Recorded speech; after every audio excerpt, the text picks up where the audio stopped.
This is Susan Wilbanks with blendedinsight.com. I am a holistic and integrative healing arts practitioner, an intuitive, and an energy healer. In this podcast, I share tips, tools, and suggestions that have helped me along my path in hopes of inspiring and helping you along yours. Let's get started with today's podcast topic. Hello, bright souls. Thank you for joining me on another podcast. I hope this finds you well. I appreciate you so much. Thank you to everyone who has left me positive feedback, comments, suggestions, reviews on iTunes. I appreciate you more than you know. And I want to dive right into today's podcast because I am getting so many requests for energy healings on my YouTube channel. And a lot of the requests just don't really have the understanding of what energy healing is and what is to be used for. And so I wanted to just go ahead and clear some of that up today because you may have questions. You may not know. And I understand that in today's time when things are so chaotic, people are reaching for substitutes and shortcuts instead of looking at energy healing as a complementary modality to help you in everyday life. And so the first thing I want to say is energy healing is not a substitute for medical care. It is supposed to be a complementary approach. It's an alternative approach to enhancing everything in everyday life. So in my private practice, I use pranic healing. I've done 3 of the 4 trainings for pranic healing. So, I've got one more class to go before I have everything in the toolbox to use for pranic healing. So I use pranic healing and Reiki. I'm a Reiki master. I've been doing Reiki for 9 years. I started doing pranic healing back in 2015, 2016. I can't remember the exact year, but I started incorporating that. Also, I have studied lots of different energy systems and modalities. I've been learning energy healing really for almost a decade now. And so before I did energy healing, I was doing readings. I've always been intuitive. I've always been clairvoyant. And so I first had that ability and then learned energy healing because I could see things with people, but I didn't really know how to help them. So that's how I started learning energy healing. Once I learned energy healing, I realized that energy healing is way more helpful than the actual psychic readings and that type of information, because if I give you information, but your energy system is all clogged up, a lot of times you won't receive the information or you'll misinterpret the information. This is just from Susan's experience over the years of doing this. And so what I've learned is that I think people need energy healing more than they need a reading. So if you ever book a private session with me and you really want a reading, I will always insist that we at least do an energy cleaning on your aura before we do the reading. So I have a lot of clients that do both a healing and a reading with me, and that's always the way that I suggest that you do a reading if you want one. So there are lots of different variations of Reiki. There are lots of different associations of Reiki.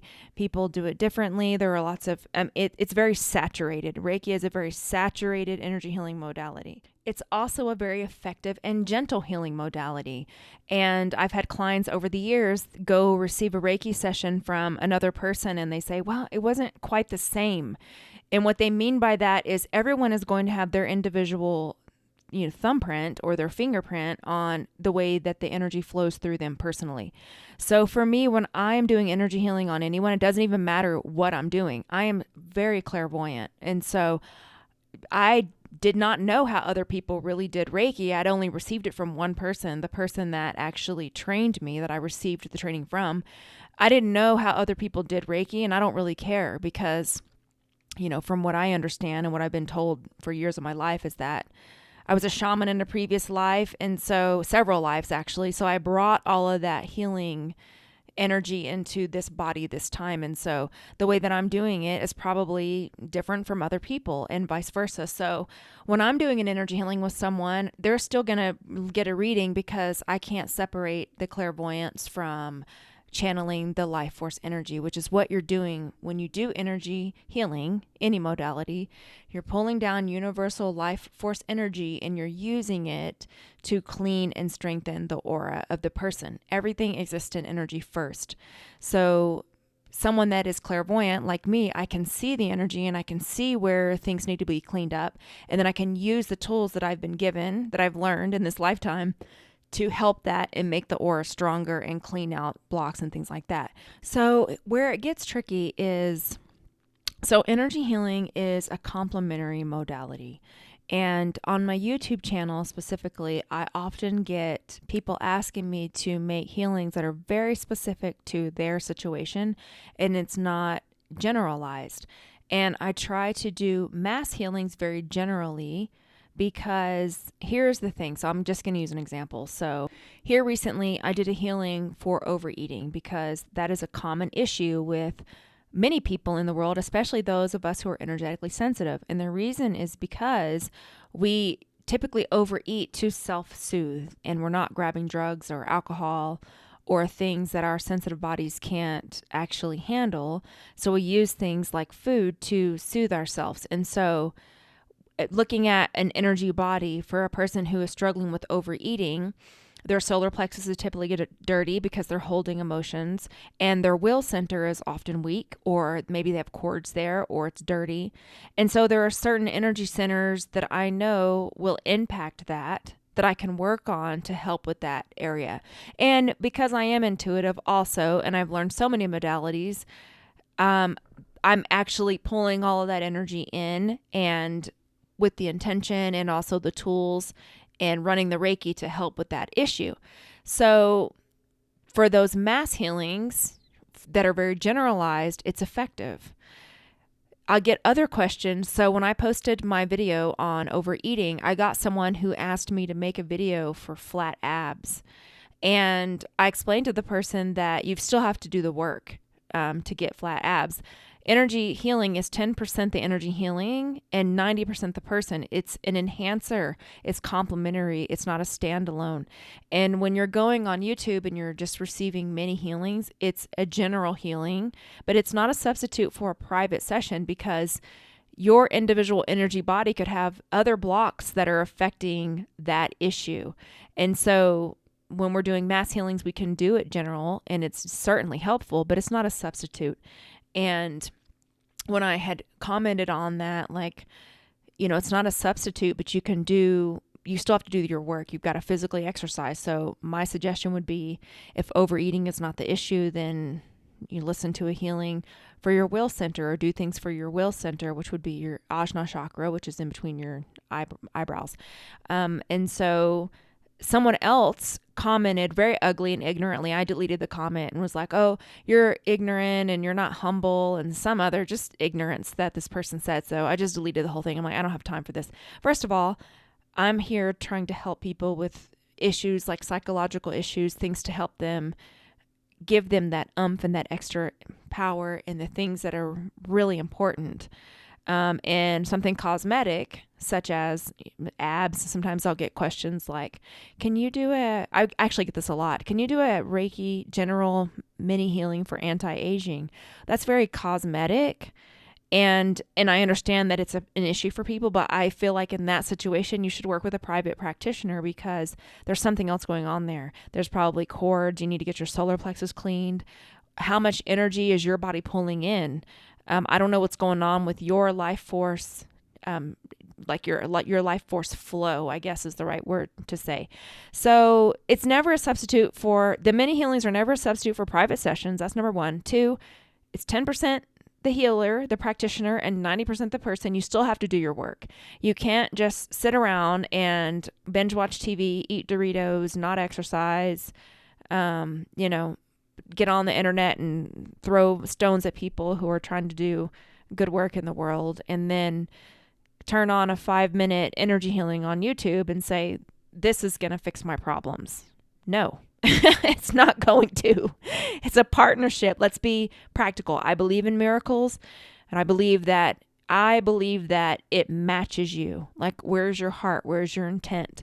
I really don't believe that it's just you do nothing and the universe stands up to meet your nothing. I just have not ever seen that to be the case.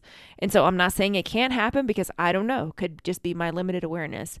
But my experience with energy healing and all the years that I've done it and received it myself, it works best if you actually do your own work and then use it as an enhancer. So when you have very specific issues, the other things, like I'll get people to say, can you do this I have a very specific rare condition, and can you do a mass healing for this very specific and rare condition? And again, and I appreciate the suggestions. I love the suggestions. I always write them down, and I always send healing to people who ask me to do specific healings on them. So, but I'll feel into it because I'm clairvoyant and I cannot help that. That's just part of who I am. And I bring that into my energy healing practice. And most times they need to do a private session. And here's the other thing: when you actually pay for the healing, there's an investment and there's an energetic exchange, and it's been proven that you get more out of it. So I love to do my free healings. It's a service. It makes me feel good to just put good energy out into the world. And if the way that I actually do the energy healing, or my message or the way that I deliver it offends you or it doesn't resonate with you, then I say, go find something that works for you. It doesn't offend me. I'm not for everyone. Everyone picks who they resonate with. And I can be very direct. And I love practitioners that are very direct. That's one of the reasons I love pranic healing. Pranic healing is direct. It's not a feel-good modality. It's very quick. It's direct. It's distinct. There is no variation. There is one pranic healing system. Everyone has the same protocols and they use it all the same way. And that's what I love about it, because I'm very structured. I have a military background, and sometimes, I don't do very well with people who want to just kind of skate through and let other people pick up their slack when they need to do their own work. We all have to do our own work, and I know it's hard and I know it stinks, but you've got to do it, and you'll appreciate it so much more when you actually match the effort and put in the effort. So it's important for me to say that. The other thing is you find a practitioner who you like the way they do things. Every practitioner is not going to resonate with you, and that's perfectly fine. The practitioners that I work with have changed over the years. I have a couple that haven't changed and remain consistent.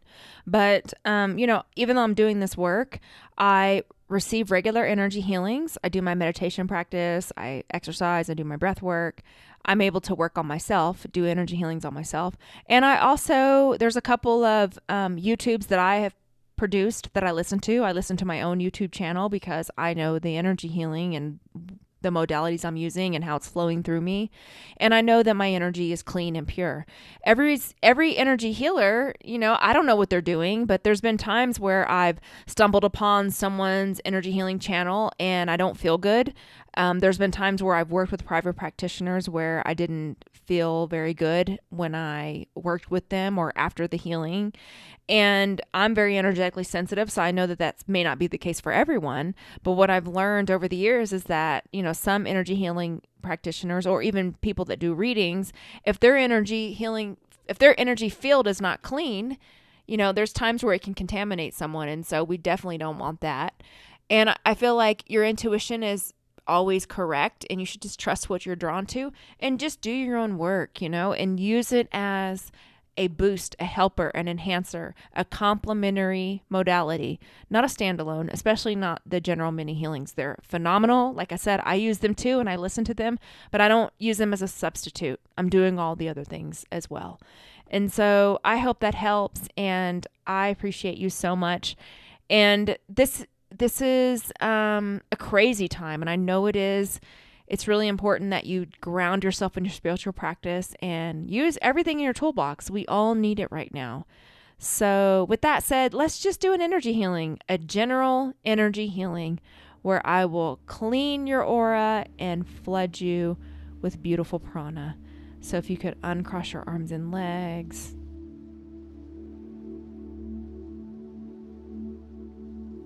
I am cleaning your auric field and cutting cords.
and shielding you.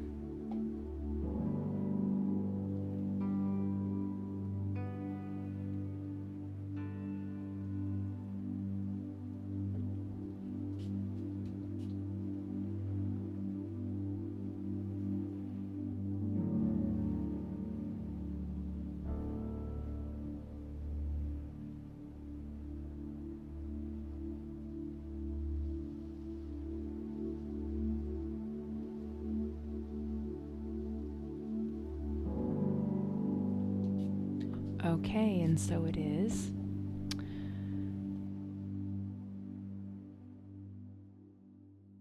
For those of you who are subscribed to my YouTube channel, thank you so much. And for those of you who would like to get on my newsletter, you can do so at blendedinsight.com. That is where I will send out any updates. A lot of people ask me, do you have a healing for this? Do you have a healing for that? And honestly, I've made so many, I can't really remember all the healings that I've done. And so I have a list. It's a healing list by topic, and I'm working on updating that now. I've been working on it. And once it's completed and updated, I will send out the updated copy to everyone on my healing list. But you'll still get to download the one that I have once you subscribe to my newsletter. So anyway, I appreciate you, and I wish you a beautiful week. And thank you so much for all you do. Keep shining your light, and let's all stay connected. Take care. Bye-bye.